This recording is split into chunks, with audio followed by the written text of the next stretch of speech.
Afternoon, everyone. We've just got a few more people joining in, so we're kicking off in a moment. So thank you all for joining.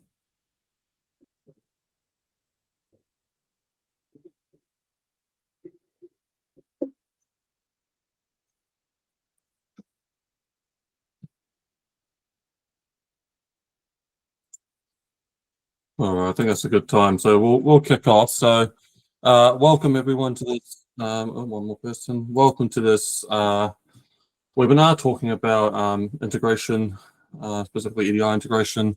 So my name's Declan. So I'm the head of sales and partnerships for Crossfire. We're the EDI integration, Polymer's EDI integration service provider. Business unit of a company called Cin7, software development company based in New Zealand. So we do Polymer's EDI integration. With me, I've got Robert King from Integration Kings and Andrew from Cin7. So I'll hand over to Rob to do an introduction, and then Andrew, you can follow up with your own. Thanks, Declan. So I'm Rob from Integration Kings. We're a software implementation company based in the APAC region. I'm based in Brisbane. We're a team of 13 at the moment, and predominantly we work with small to medium businesses around their software selection requirements. So it could be I'm manufacturing a product and I need to assess which inventory management platform I'll use for managing my manufacturing and costing it, and then dealing with the workflows to get my orders out the door. And also make sure my accounting runs smooth and my payroll and all the other business processes in their business. So it can be quite broad, the types of requirements we're helping clients within the market. And generally wanted to get involved in this discussion because a lot of our clients do have EDI requirements, but it can be quite daunting working through when do you need to do it and what's the process and understanding the requirements. So that's why we got involved with this webinar. Thanks, Declan. Yeah, thanks, Rob. And Andrew, over to you as well.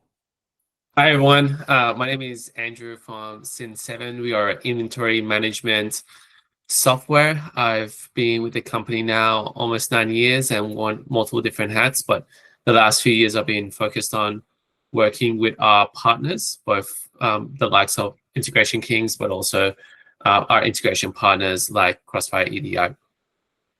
We work with mainly, growing brands that have ambitious goals that are usually looking to expand their sales channels across multiple channels and growing into big box retailers.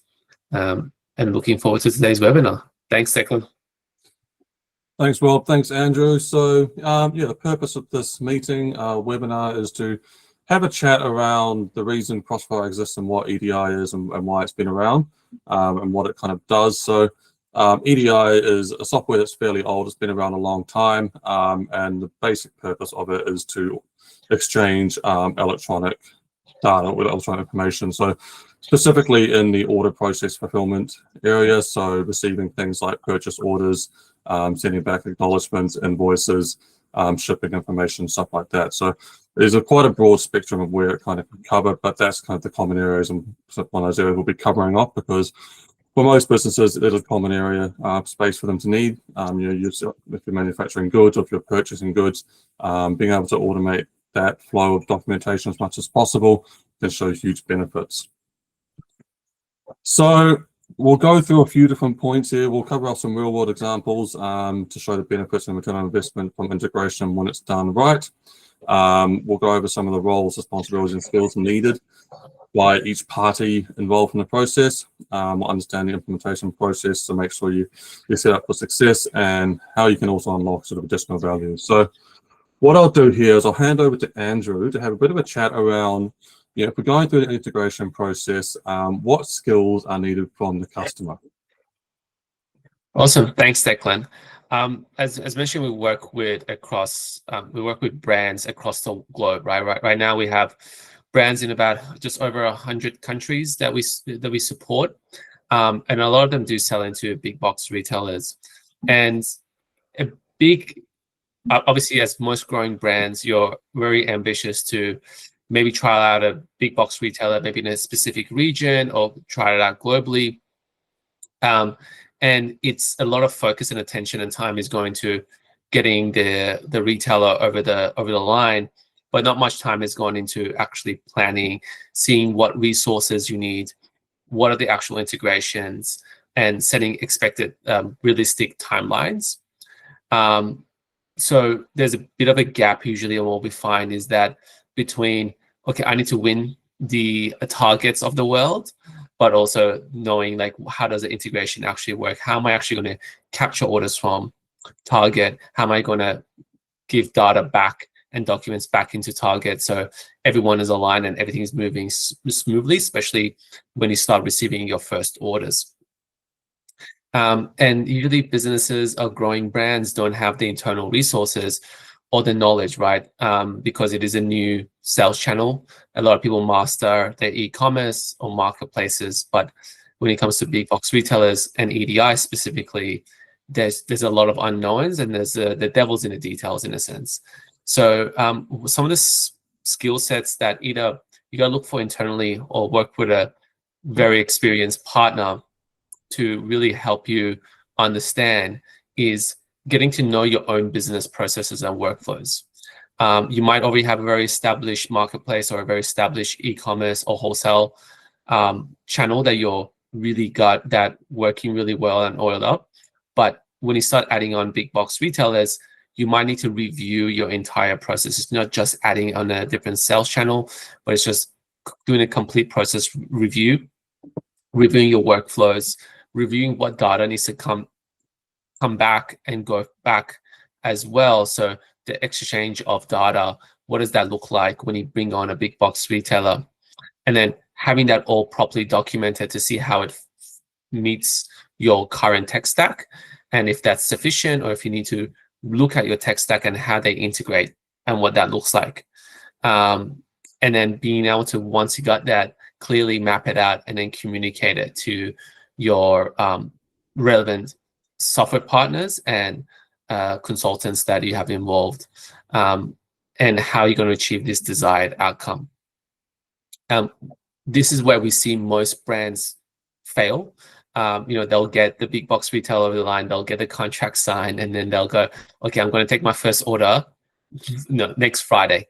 And how do I get these systems talking? And it's usually a much lengthier time than that to get these systems to talk, especially when it comes to EDI and building out those integrations. So it's something that you need to plan as you start looking into expanding into big box retailers. You need to start planning how that integration is going to look like. What do you need to do? Doing proper mapping, and then further on, like proper testing too, because you once you do bring on a big box retailer, you don't want to be learning on the job in a sense. So you want to make sure you got everything tested out, all the different phases, everything's kind of ticked off. So when you do have that contract fully signed, your first order is going to come in, you're ready to go, and you're not going to fumble anything, and your communication between your different tech stacks is going to be working really well. Another thing that we see, another space, and this goes across the board, whether it's to your Shopify store, your Amazon, your wholesale, and also your big box retailers, is having an internal champion, or in other words, like a project manager internally, who's going to really work closely with your consultants, going to work closely with the operations, and also with your software providers to make sure that they are championing the success of this, and they become the main point of contact before everything kind of gets built out as an SOP, that they are spearheading that challenge, and they know what are all the different moving parts they need to marry up to have a successful integration. That's across the board. It's super crucial, and it's something that's always overlooked, where it's like, person X will do a little bit and own a little bit of it, and person Y, and then person, another person, and there's 3-4 people involved, and versus having a one central internal champion who's going to really know what's happening and drive the project forward with the consultants, with the app partners. It's a huge factor to successful implementation. And so with that being said, we've seen a lot of brands come on board, tackle on 1, 2, 3, 4 big box retailers over a period of time, and having that well-oiled machine, knowing what to do, allow you to move a lot quicker if things are going well, right? So if you're expanding into the US as an example, and you bring on one big box retailer and you've done everything properly and planned for it, it's much easier to then expand out and bring on other big box retailers and distributors across different regions or within the same region. So that ability to build a really solid foundation to really grow and scale. On average, most Cin7 customers just from last year to this year have grown about 30%. So we are dealing with fast-moving, high-growth brands, and getting that foundation is super important to be able to achieve those growth targets. Declan, I'll hand it back to you on that front. Absolutely. Yeah, thank you for that, Andrew. It's a great explanation. And just tacking onto that a little bit in terms of when EDI might be required or desired by a customer. So typically customers would be suppliers, but they could also be the purchasers. But going into a big box retailer, quite commonly they will say, hey, if you want to trade with us, you need to have EDI. So sometimes it's not a decision you're making where you're saying, I want EDI. It's the retailer's telling you that case. Other times where you could be saying, I need EDI, would come about when you're getting into some of these stores, you're starting to get order volumes are growing, you've got a small team, you're growing, and you're finding that you're just spending more and more time processing orders manually. It's taking more time. You've got more errors cropping up that take more time and money to fix. This is something where EDI can really jump in, and having integration can eliminate a lot of that time, which we'll go into in a bit. But I want to hand over to Rob. So Rob, you work with a lot of up and coming businesses coming in. They need the full stack of software and systems integrated and implemented. What kind of external support is typically needed for these customers when you're working with them?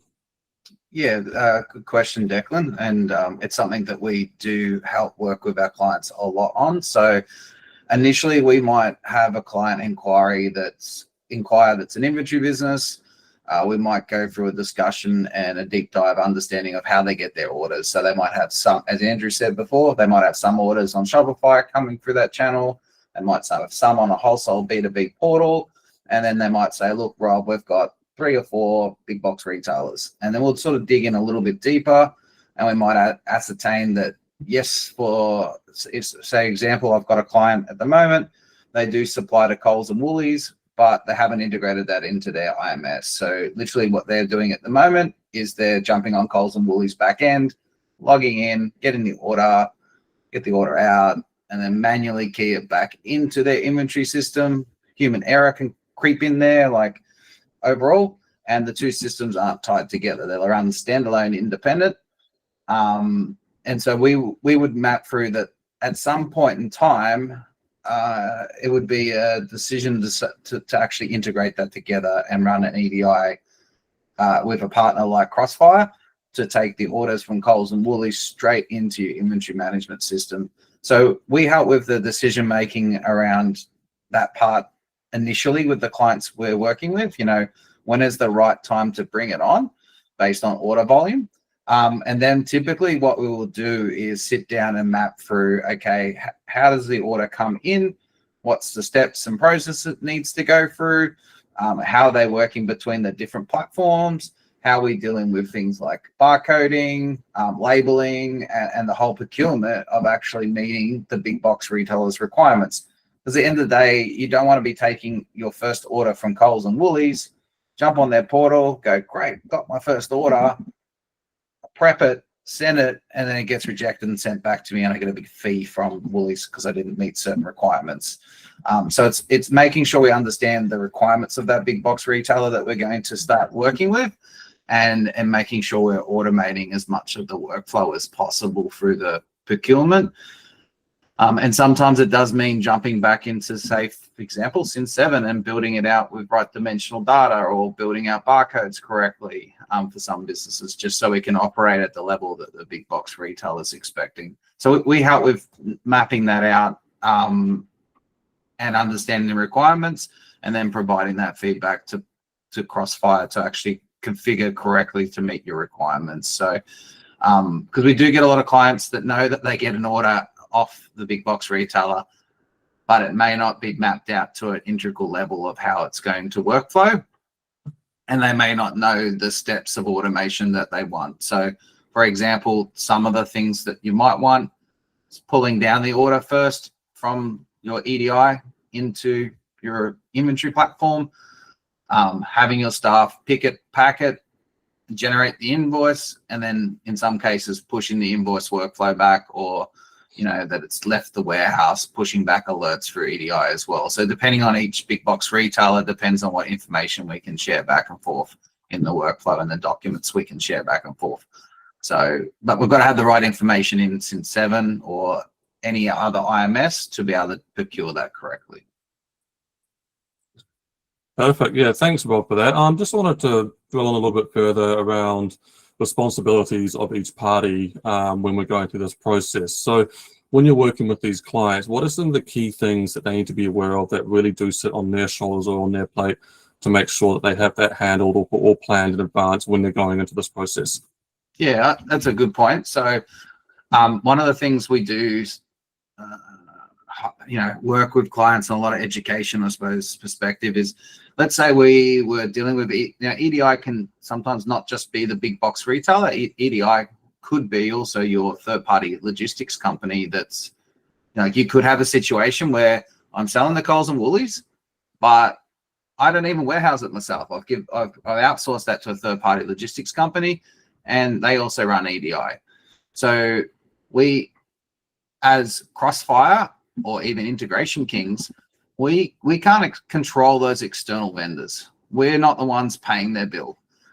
So if we've got a 3PL and they need to come to the part table to do testing, to supply information around how their integrations work, then we really need our client to really, get their 3PL or their vendor on board and help them understand the importance of this for their business. And then if their business scales and grows, well, then the 3PL does more business with the client. So it's making sure everyone's aligned on the same table, and that we can actually drive that through the business. The times where we'll see timelines blow out tends to be that we're asking information. The client doesn't know that information. The client is then relying on the big box retailer or the 3PL to provide that information, and that person's not being responsive, and it slows the whole process down. The other part that in terms of responsibility chain, we can obviously step through and map out the process that we're going to go through and how it's going to flow, but we do need our client involved with the testing, and we need to test every business case that might pop up in your business. There's no point going to your big box retail partner going, yep, we're all ready. First order comes through. Oh, we haven't tested that situation and it doesn't work. And then we've got a situation where we're scrambling and we don't look professional, and we kind of let ourselves down. And then the next volume of, that big box retailer will be like, okay, these guys are a little bit new at it. We're not going to be comfortable giving them more and more volume. We're going to have more discussions before we start giving them more volume. The other reason to do the EDI side of things is to show that you are serious in this market. Big box retailers want businesses that they can rely on, that are automated, that can meet the demands of their larger customer base. So they want to know that you actually are ready to play in that field as well. Yeah, very good points, and it's worth highlighting different point responsibilities as well. So obviously the client, you need to be responsible for your relationships and making sure you have all your sort of ducks lined up in a row going into the process.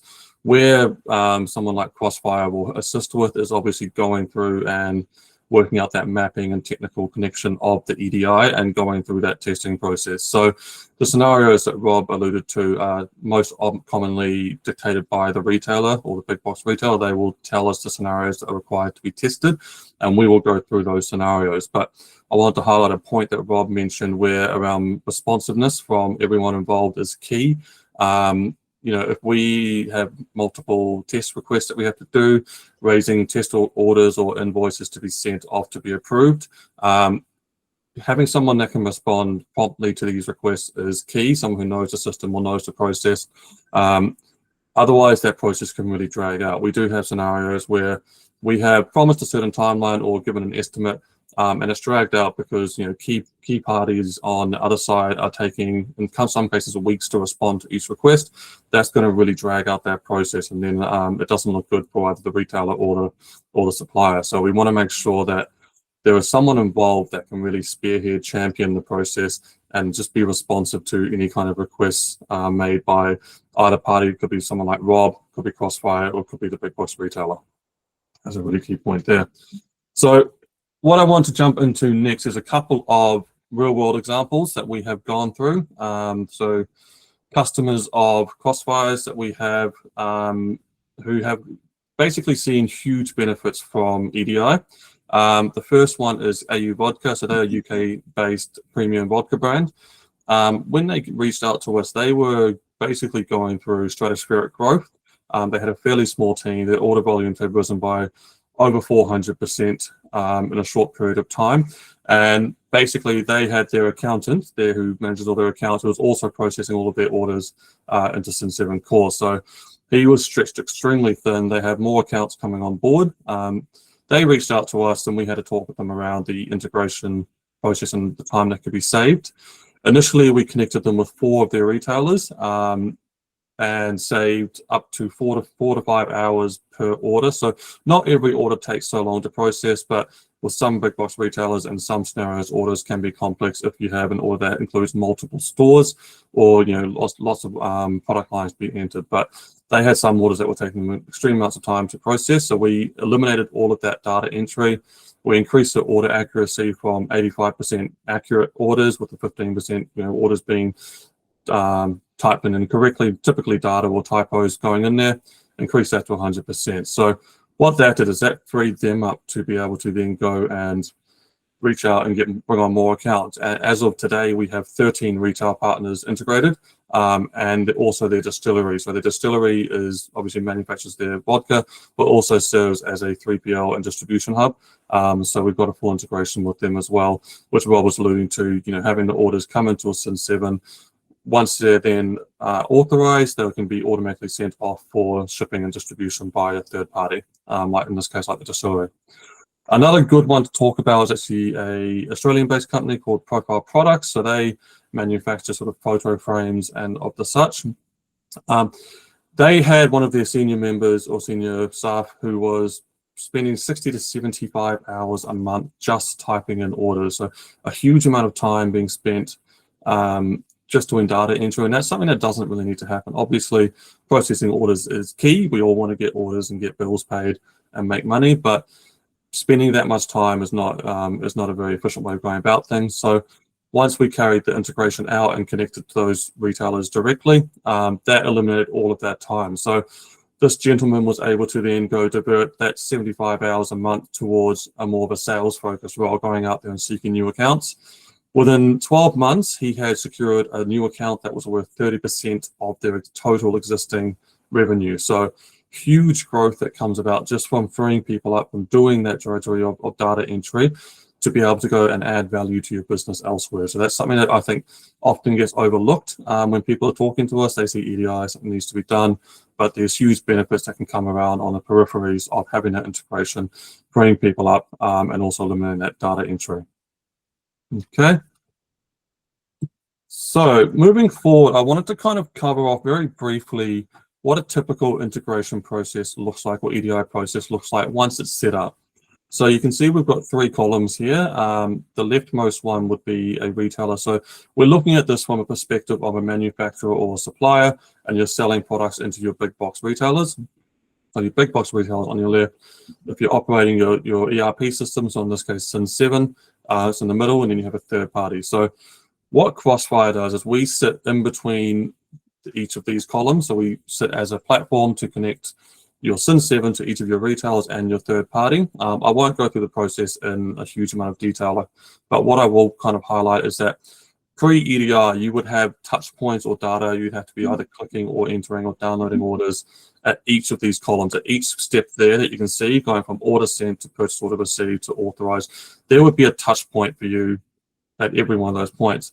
When you have integration set up and it's all live, your points of interaction shrinks right down to only interacting with that center column, your Cin7 or your ERP system.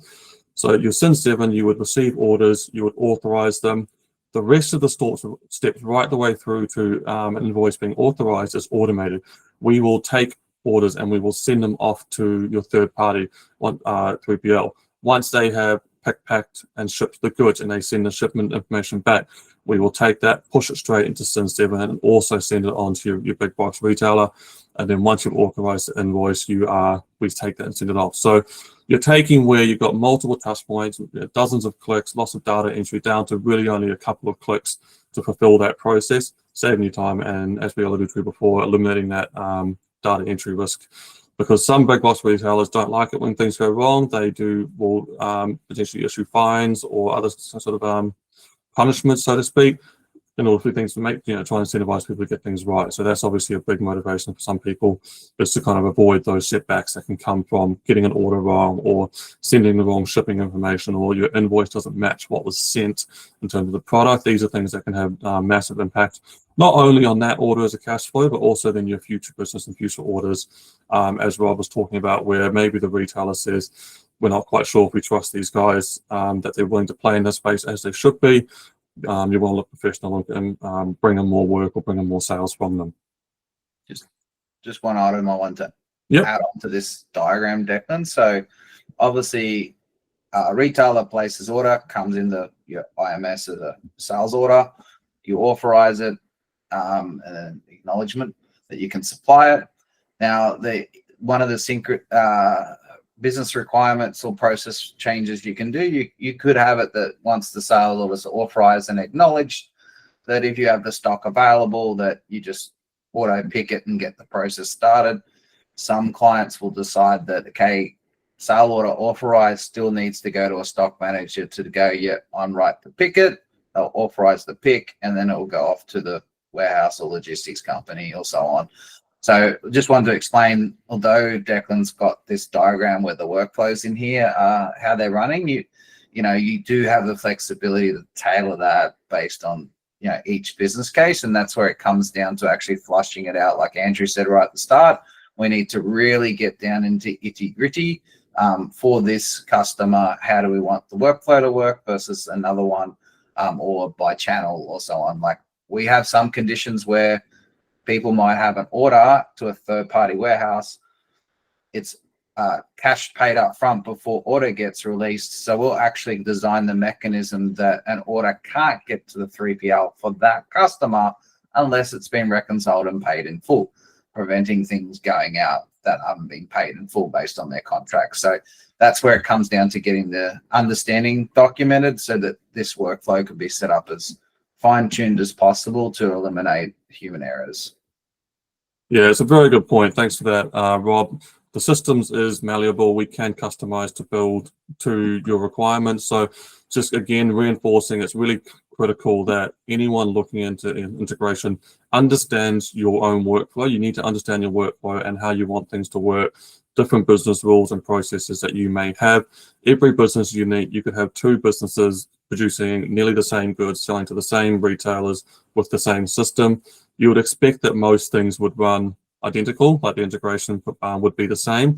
And for the most part, yes, probably 90% of the integration will be, effectively identical.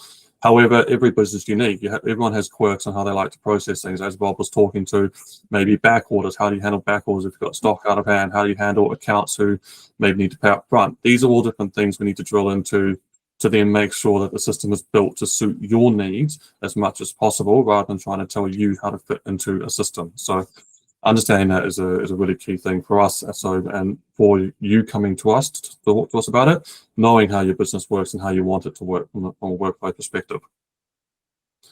Okay, so key thing here is that a common order in this scenario, pre-EDI, could take, depending on the complexity of the order, how many lines you have or how many stores it's going to, could take anywhere from 10 minutes to several hours to process.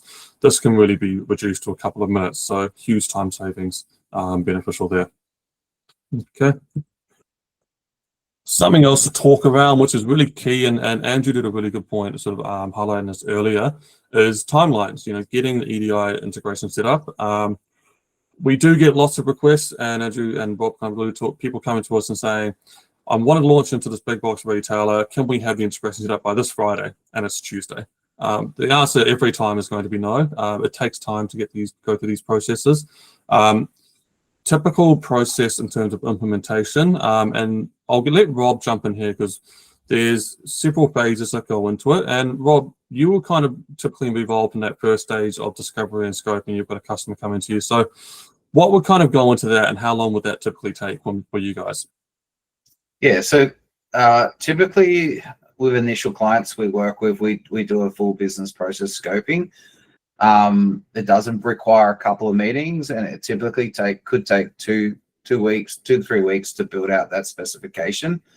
But that may not always be to a development requirement. So, for example, if someone's integrating a 3PL into their Cin7 file via EDI, we would sit down and go through every business case scenario of how's the two systems going to work.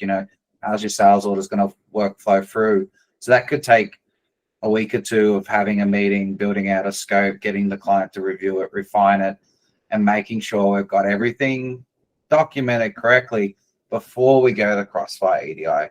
Because the last thing we want to do is you go to Crossfire to EDI, they send you back to us to get that done.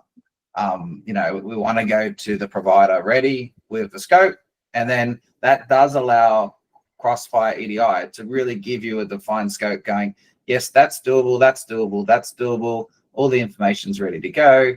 I can give you a quote quickly and a sale order, like understanding of the cost.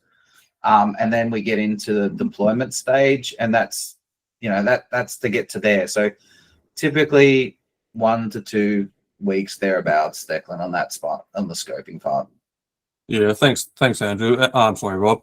And Andrew, so not every client that comes to us or let's look for EDI has a partner like Rob who kind of understands this process inside and out. So what kind of happens from your perspective is from Cin7 if a client has a Cin7 but they don't have like an implementation partner or specialist on hand who's helping them out? What do they need to kind of be aware of, and what are the top mistakes that you see customers making? Thanks, Declan. It's a super good question. With Cin7 from our side, if someone wants to add in a second channel, especially in EDI, it's really just grabbing an API key, right? So it seems simple from our side. They go, well, I can just add a channel, I can just add an API. I'm just going to give this API keys to Crossfire, and then they're just going to build it out, right? And that's where we see things kind of falling apart when things haven't been scoped out properly. There are also Cin7 file. Another common thing we see is that, yes, it might be set up, correctly, but they set up Cin7 when they were doing, say, like $2 million in revenue. And now they've grown and doing 10, 15, $20 million in revenue. And now they want to add in a big box retailer. The system kind of needs to be reviewed and reconfigured to match their current business stage that they're at.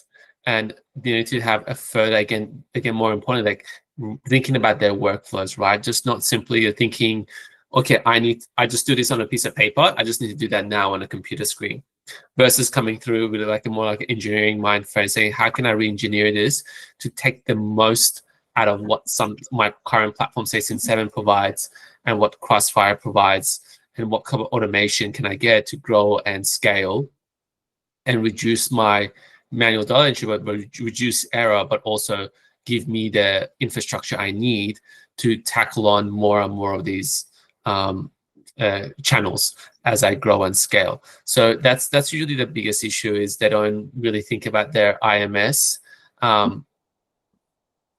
in terms of what are they doing now, what are they going to do in 6 months, what are they going to do in 24 months, and making sure the platform is set up for success from that perspective. Again, it always leads to that last minute rush where we see, again, things being dropped, orders not coming through properly. And then the most important thing as well is, like, I think Rob mentioned it, is their 3PL. So if they have a third-party logistics provider who is utilizing a particular software, they might have connected it to Cin7, they might have not connected it. These are all important things to review. Again, just another place where we see things falling because of certain data are captured, but they're not translated over to another system. So then things are missed and dropped. So it really is a big business review when looking at bringing on a new sales channel, such as like Target, or whether it's Bunnings, or it could be anything really. And that's where we see the most people falling apart, and not having the right people was the biggest issue, right? As these new sales channels come on board and trading partners, obviously they grow and scale, but having someone like, if you don't have someone like Integration Kings or a consultant involved, make sure that you have that internal champion that's really going to own the process, who's been given sufficient time and the resources to go and educate themselves on what they need to do to make sure that their new trading partner, Cin7 and Crossfire, is going to meet all their needs and all the expectations of their trading partner when it comes to that first order.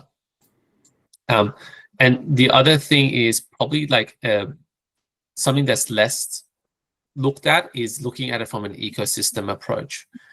You do operate in the ecosystem. You might have Shopify, you might have Amazon, you have Cin7, you have Xero, you have all these different working parts, and that's all lives in your ecosystem. And are they optimized? Are these integrations optimized? Are you using it to the most efficient way? Are you really have everything mapped out in your supply chain, rather than just saying, okay, well, I'll just do this manually here. This doesn't talk there. That's okay. I'll just, print it out and so forth. These might be okay to get you over for a short period of time. On a long enough timeline, it will cause massive data issues. It will cause massive scaling issues. It will cause bottlenecks where you won't be able to. It'll prevent you from achieving your goals as a business as you're going through this. And that's where we see the biggest issue is, again, is they've put in Cin7 at a certain point of their business. Now they've grown and scaled, and that little quick manual data entry has become, a day's worth of work or 2 days worth of work. And now it's a massive bottleneck, and they don't have that transparency. They don't have that easy access to data as well, because now they're constantly delayed in terms of getting that data. They can't trust it. So making sure that your software solutions, the tech stack that you have going, is being maintained, is being reviewed, and is most importantly being reconfigured continuously to match your growing business.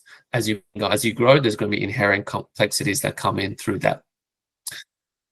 That's, again, it sounds like there's a lot of different things there, but bringing it back down again is keep it simple. Make sure your core tech stack is talking to each other, making sure that you have an internal champion who's going to really spearhead this, and look at it from a perspective of always re-engineering your tech stack to make it as efficient as possible to help you grow and scale. Awesome. Yeah, thanks for that, Andrew. That's a really good point. I want to sort of drop another question over to Rob. So when would be, from your perspective, an ideal time for a client to kind of reach out? So say they're not working with someone like yourselves previously, they've seen that growth, they've grown from sort of 2 million revenue to 10 million plus, and they really sort of need that review. When would be the ideal time for them to reach out to you to kind of like look into that? And do you have any examples of when someone has come to you at the ideal time and how it's gone, and then versus someone who's maybe come to you a little bit too late, and just how much more complex the situation can be to resolve?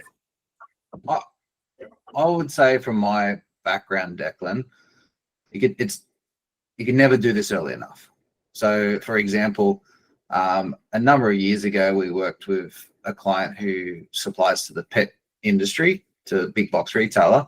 Now, that owner of that business, he'd built a pretty successful business to 30 mil turnover, sold it off, ready to retire, and then his son wanted to get back into it.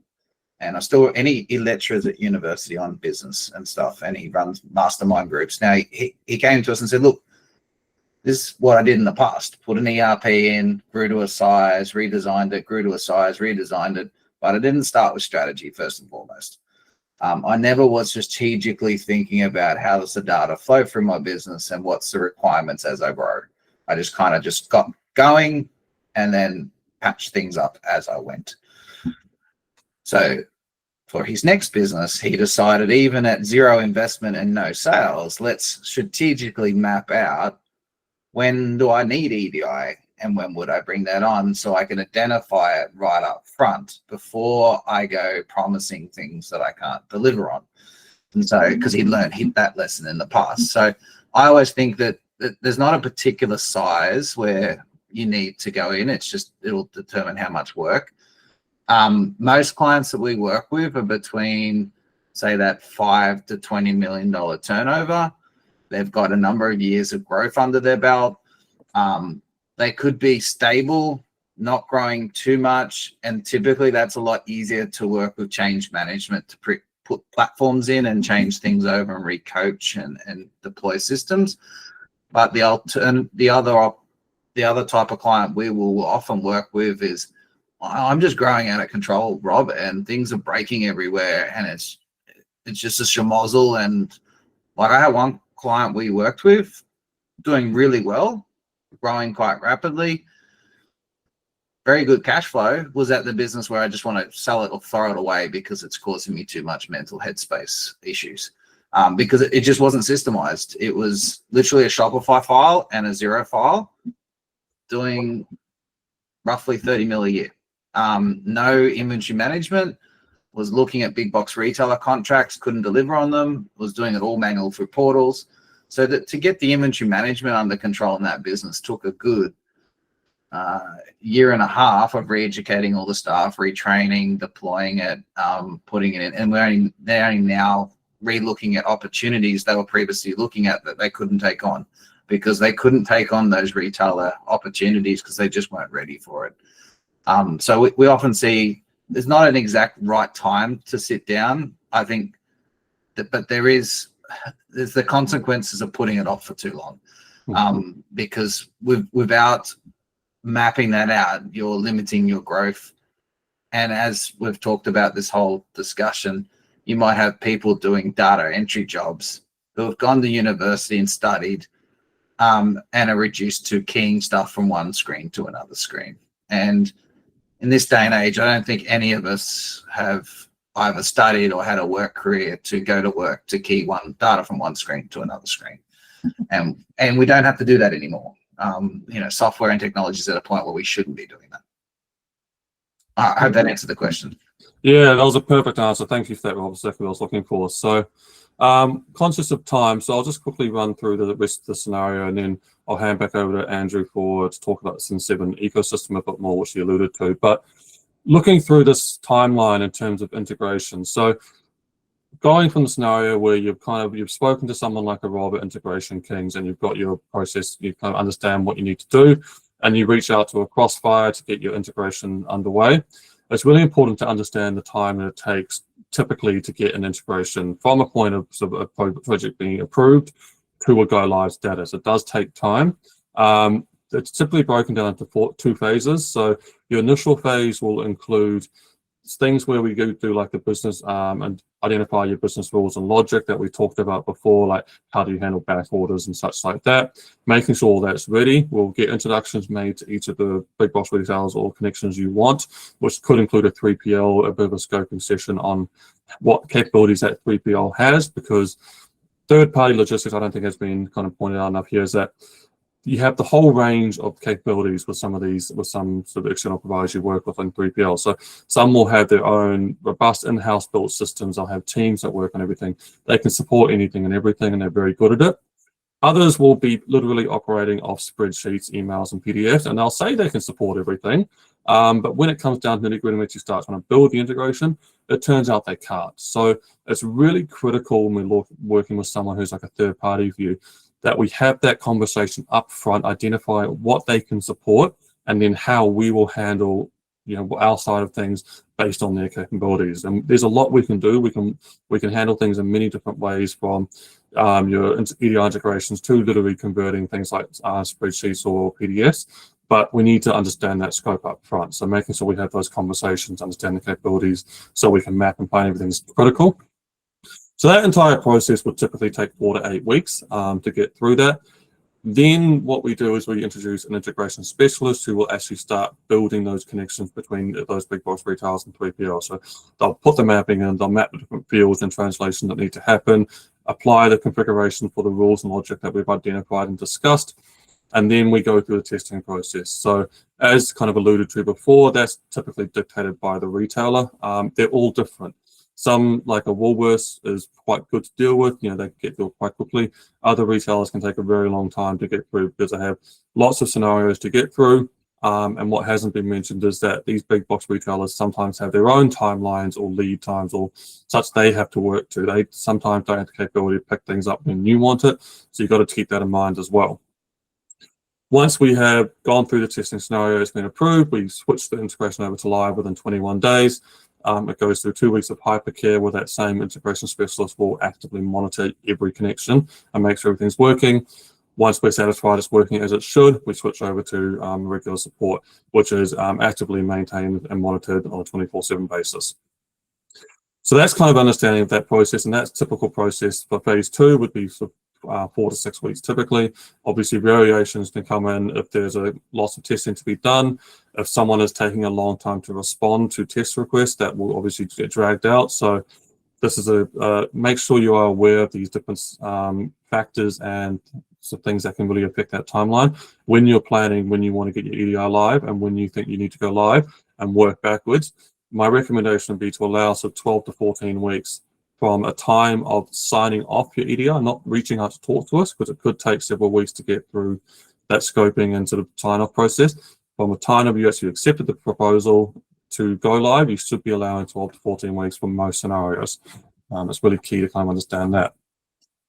Now, I wanted to kind of go on to the next slide here quickly. So, Andrew, this is talking about the ecosystem. Yeah, so absolutely. Yeah, Declan, I'll have you click through it. Just give one more click. So this is perfect. You can stop here for now. Yeah. This is a perfect like kind of a workflow. Like once you have a system in place, what does it look like, right? Like where does the app sit in terms of my overall tech stack? Here's a good visualization of, you know, at the top you have all your different sales channels that orders are coming in from. Now, obviously, especially with EDI and big box retailers, the devil's in the details there, as Declan has mentioned and talked through, and so as Rob. All of those orders at the end of the day come into a central hub, which is Cin7, and then from there, it's then, you know, orders can be then dispatched across, you know, whether if you have multiple fulfillment centers or just one, they can be dispatched, and all the management can be done through Cin7 or connecting through your third-party logistics provider as well. And then information is then, and also the inventory figures is then published back into all your relevant sales channels. Do you mind just clicking a couple more times, Declan? Yeah, perfect. And then also we push all the accounting information back into, say, Xero or QBO that you might integrate with. And then obviously we'll do all your replenishment as well. So raising your purchase orders, either to refill like back orders or infills, or ordering in time, and then we manage that entire PO going out to suppliers, stock being received. You can click again. Also, if you're co-manufacturing goods or manufacturing goods as well, we'll tie up the whole circle. In terms of like visualization, once you have everything implemented, this is an ideal kind of workflow map that looks like. And the beauty of it is that once you got everything connected, everything configured, most of this can be automated to happen anonymously, and then is perpetual and not periodic. And I think that's the most important thing as well, is that you're moving away from this end of week, end of month, end of quarter to see where you're at. As things happen, as things are moving, you're getting live updates on all your inventory figures, on your costs, on your the cost management, on your order dispatching, orders coming in from your various sales channels, and all that's living in one central platform. And that's what the kind of a modern product seller looks at the moment, from when you look at from Cin7's perspective, or IMS, inventory management software perspective. Yeah, it's a very good point, Andrew, and thanks for taking us through that. And it's key to highlight, I guess, one more time, is looking at these things in advance, where you plan out where you're at, understanding where your business is currently at, if you're growing, and where you want to get to. Spending the time getting that planned out properly will return to you tenfold, 100-fold. That time will come back to you.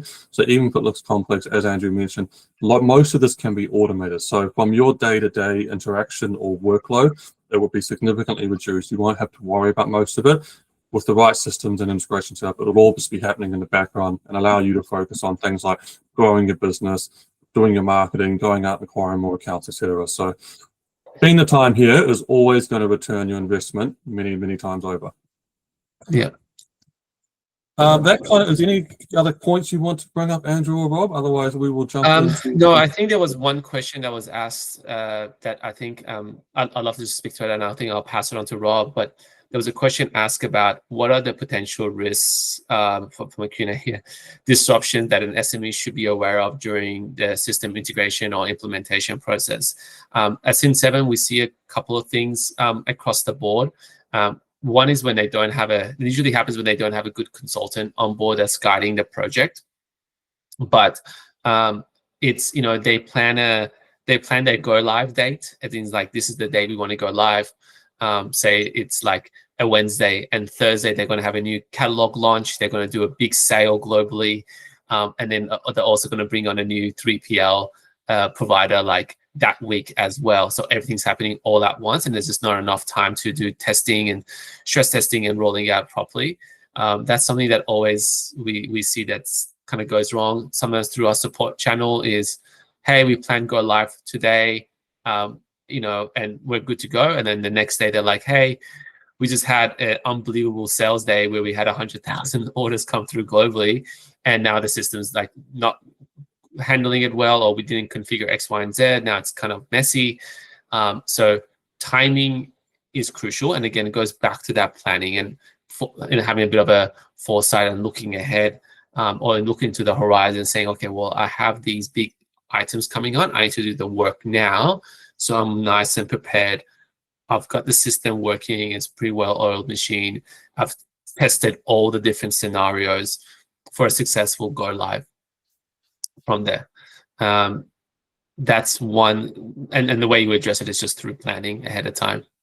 Rob, I know you see a lot more from in the trenches with customers on that, so I'll give it to you to add a few points.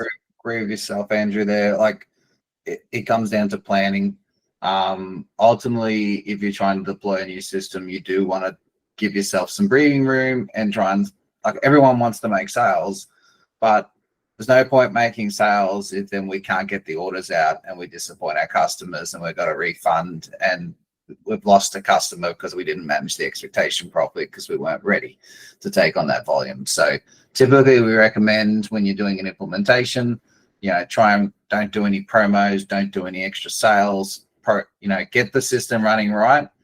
Once you know it's running right and you can scale, go for gold, like hammer it, like put the throttle down and go as hard as you can, but don't do it while you're trying to settle the system in, because it'll just end up being chaos and anarchy. And the other part, we do see people come to us with, like I had one just recently, I bought the business, new CFO in place, new CFO's like, I don't know how this thing's performing because I can't value stock properly. Number one referrer to us is CFOs. And typically they're trying to get a valuation of stock understood. And being an accountant by background, that I understand how important that is. But ultimately, it's about slowing down, planning it out properly, and taking the time to value the stock correctly so we don't end up back in that position. So I think they're critical things to make sure you consider when doing deployments to mitigate potential risks.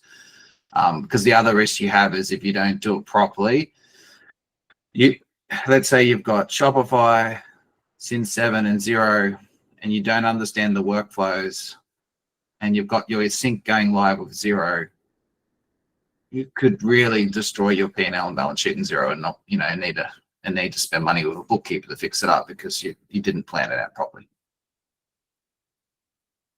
Yeah, very good.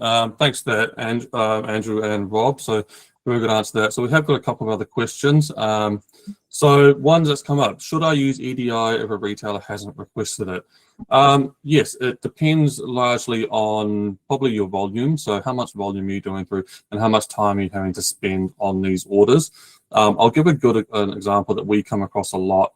We often get inquiries come through, especially from the UK, where they have a huge amount of sort of big box retailers, where they say, hey, I'm selling into 8 or 9 different retailers and I want to get integration with them because I'm just having to spend too much time processing orders.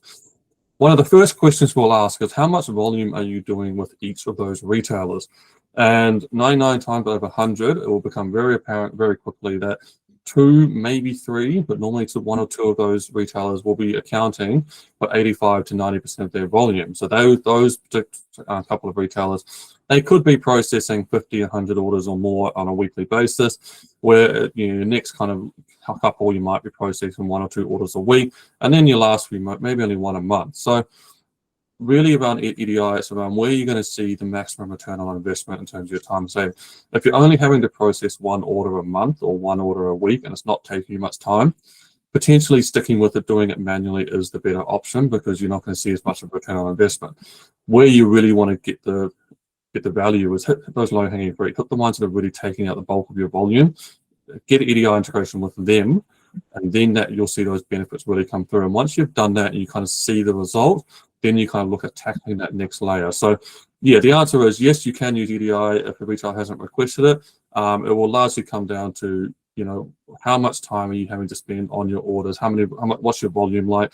Have you got any particular pain points in your order fulfillment that is just causing you lots of pain? Could be data entry or such, or errors and like that you really just want to get fixed. Then yes, absolutely, you can look at EDI there to help to solve those problems. And if you're not sure, you can always reach out, make an inquiry, reach out to Crossfire, reach out to Christian, have a chat around your scenario and so get some advice on if EDI could be the right solution for you.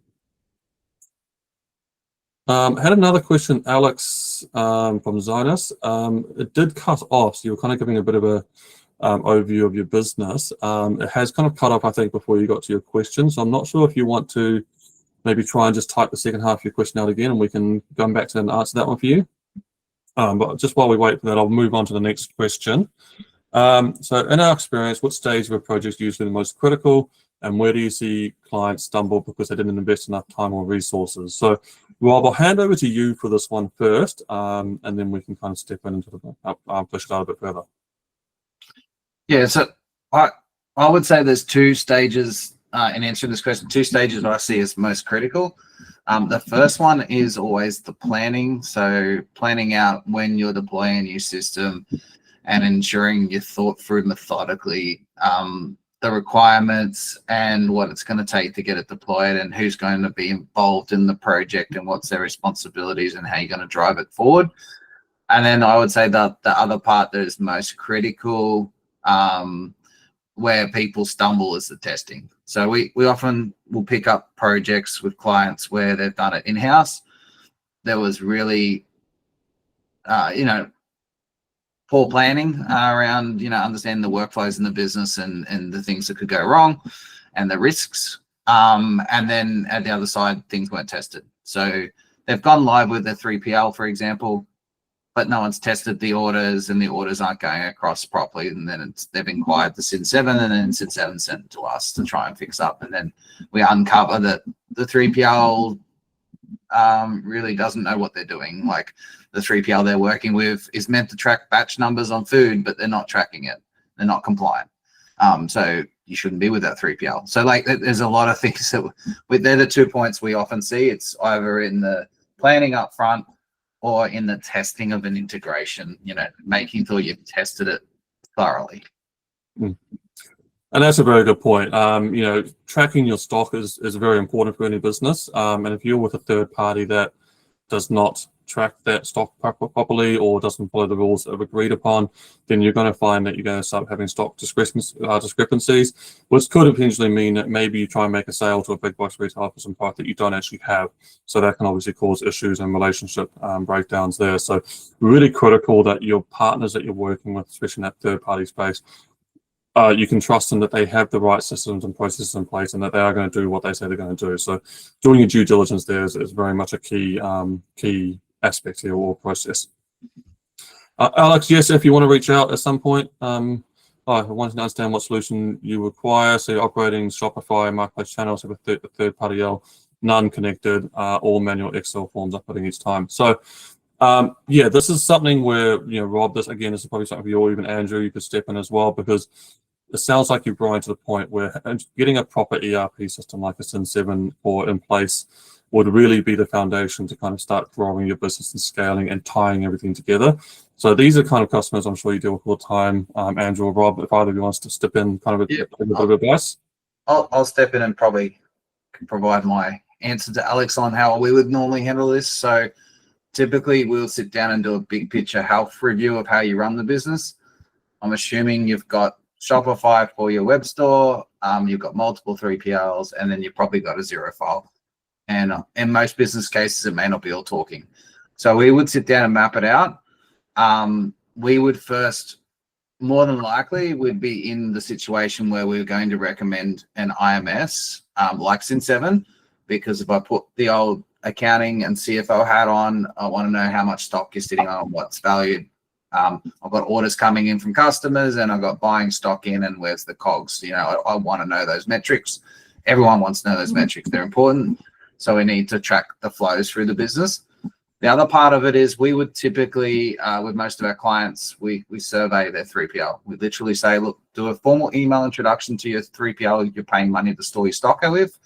We're going to send them a survey. We want them to comply and fill that out.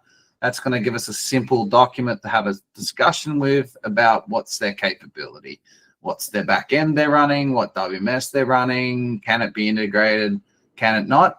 Sometimes we'll get the feedback from that the 3PL really isn't fit for purpose. We've had some clients where literally the 3PL could accept sales orders, but couldn't accept knowing what stock you're sending them from your manufacturer. So we need to get to the understanding of what they can do and what they can't do. And that will allow us to actually guide you through how you would set up Shopify, Cin7, and your 3PLs to give the right scope to someone like Declan. Because I've had cases like Declan highlighted before where we've done that review of a client who they are selling furniture in Australia. And the 3PL, we found out that was acting as a 3PL, they're running a MIB account right file, which is not a 3PL platform. So literally there was no way to integrate to them. But also it really concerned me because they couldn't get an order in that system. They couldn't manage a pick. They couldn't tell our customer any insights of where the order's at, yet they're charging them to store the stock. So the end result of the review was also, I think you need to move 3PLs because that is not a 3PL. That is someone having a go at providing some auxiliary warehouse space, and it's not going to scale. So in saying that, we do have 3PL brokers, Alex, that do help clients with sourcing 3PLs if the current one's not working. Yeah, and that's the key thing. So I think identifying that if your current 3PL is fit for purpose and what their capabilities are, and then investigating implementing something like a Cin7 where you can then tie everything together. You can tie it to different marketplaces, often via native integrations. We can then tie it by integration to your 3PL and any other kind of sort of sales channels you have, and that will help really streamline. So where you're sort of talking about having manual processes done with spreadsheets and stock updates, etc., that can all be eliminated and become automated via these systems and to free up your time. So as you scale and grow, that will really scale and grow with you and help you kind of bring in more sales, bring in more accounts without kind of increasing that manual workload that you and your team are currently doing and making that more streamlined for you. We're pretty much out of time. One quick question that came through, and I might hand this one over to Andrew first. I know that Cin7 has been doing a bit of work in the space. Could AI replace EDI or change how EDI works? And we could probably also look at that. You could broaden that out into sort of systems, integrations, and inventory management as well. But love to hear your thought there. Sure. Thanks for sharing that. We have looked very intensely at AI and AI technology and how it could potentially either couldn't replace the entire ecosystem. From our research and development, AI can really help you enable. And I think the important thing here is looking at AI with a lens of purpose. What purpose is it going to drive here? There's data that flows between different platforms and how integrations are managed and integration engines are managed. It's not simple as, grabbing one piece of data and replicating it somewhere else, but it's also translating that and having an engine that can process high volumes of orders and information forth. AI will definitely have a huge impact in this space with ability to move quicker, enhance integrations quicker potentially, but we don't see it replacing the current technologies that we have. We see it really accelerating maybe processing times, ability to have more insights and data. That's where we're seeing the biggest use case here is that most brands now have so much data flowing right all over the place. So they're kind of data rich, but insights poor. And utilizing AI technology to really help them forecast better, understand their performance trends.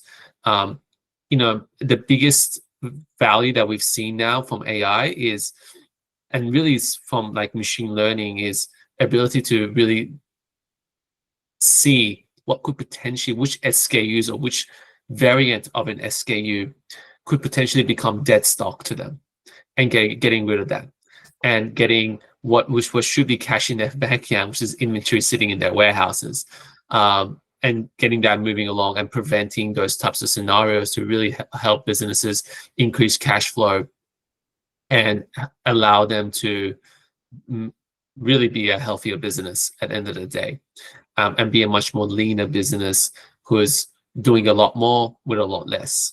And that's where we see AI coming the most. From EDI technology, I know within my minimal understanding, Declan's probably better to speak to this, is that it is a very complicated, robust technology stack that's not going anywhere, and it's globally accepted, right? I think you go to any country, they're going to have EDI, especially when it comes to their big box retailers of any country. We have a client, a brand that sells into a small country. They sell into they use Cin7 to manage their main grocery store, their main hardware store, and they still utilize EDI for their big box retailers. So we don't foresee like AI eliminating the need, but we do see AI making it easier, quicker, faster, and cheaper to get going, and especially more in terms of processing data and insights.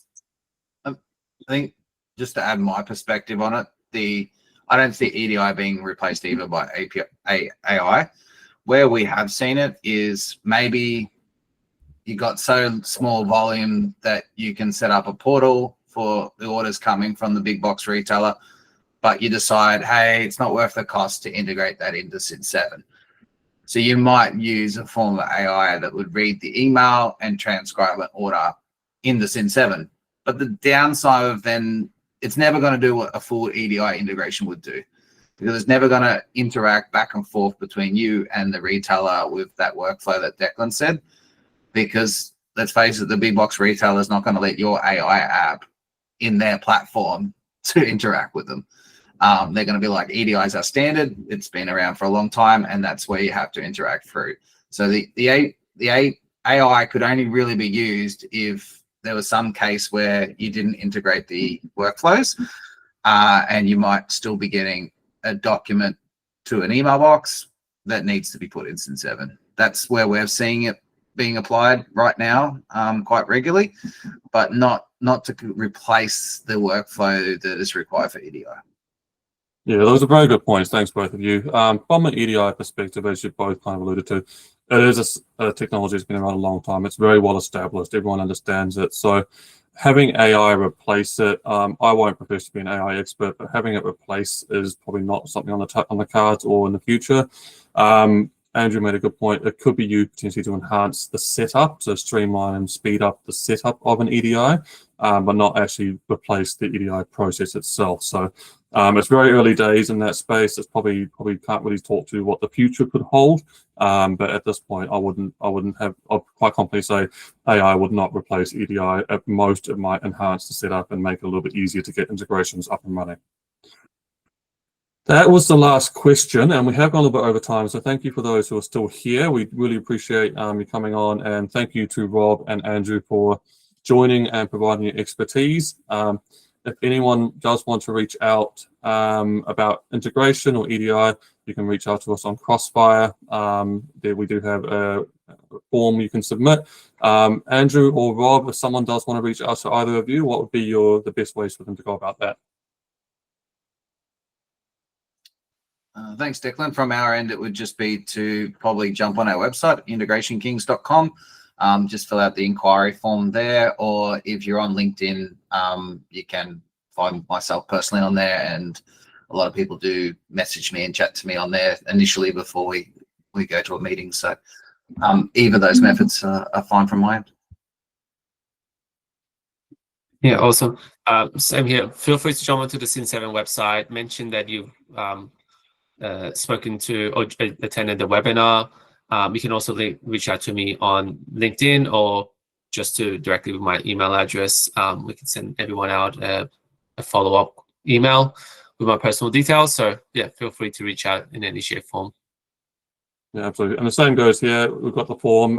Please do, if you do submit the form and you come from this webinar, make a note of that. It's good for us to know that. Otherwise, yeah, LinkedIn or via email directly once we send out the follow-up is perfectly accessible too. So we'll wrap it up here. Thank you everyone so much for joining. We really hope you've learned something and taken something of value away. And we'll look forward to seeing you on the next webinar. Thanks, everyone. Okay. Thanks everyone. Cheers.